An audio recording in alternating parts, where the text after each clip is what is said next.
As an LDS person, I was looking to myself and my works, my obedience to the laws and the ordinances of the gospel. But what I was reading in the Bible was that no flesh could be justified by the deeds of the law.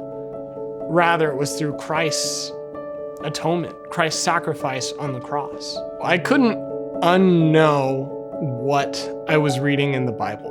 What Jesus said about the cost of discipleship, what Jesus said about the law, and the message of hope that the Bible offered, the message of grace through redemption in Christ, where he died on the cross.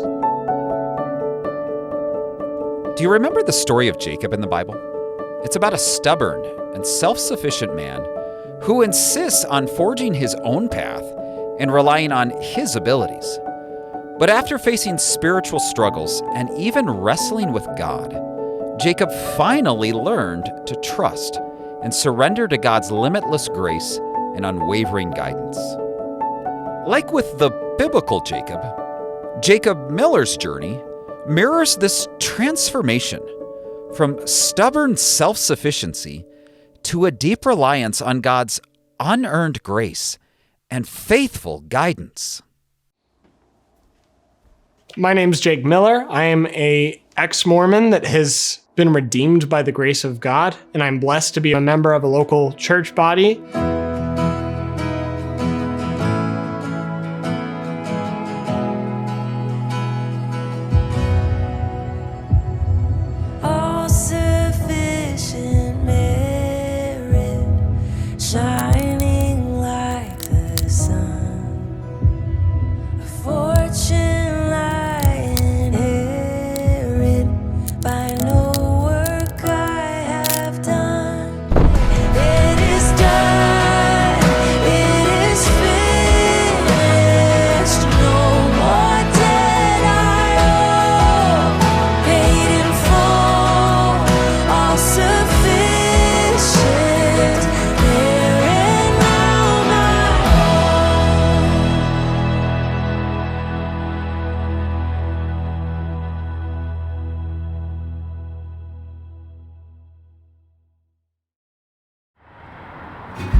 I was born in Meridian, Idaho. I grew up in a very loving household. Really grateful to my parents and the upbringing I had. Growing up in the LDS church, I loved the community. I was a deacon. I was deacon's quorum president. I was a teacher. I was a priest, passed a sacrament. I remember going on youth trips where we would do baptisms for the dead.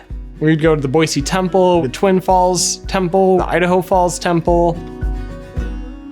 I believed what I grew up hearing, but I didn't really think deeply about it. It was just the culture I was in. It wasn't something that I really thought profoundly about until later in life.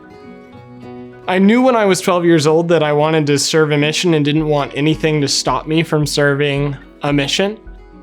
When I was 14, began to be very serious about my faith and about the study of it. I would talk to my friends. I would try and bring people to seminary with me and try and get people involved with the church. I went on splits with the missionaries, talked to inactive members, talked to investigators, did a lot of study on my own. Like Saul, the confident Hebrew of Hebrews, Jake was a Mormon of Mormons outwardly. But inwardly, he was battling. Jake hoped he had done enough good to make it to the celestial kingdom. Yet, in his teens, he struggled with anxiety over his eternal state. Things started to change when I went to a Christian concert when I was 15 years old, and I heard a message there that I had never heard before.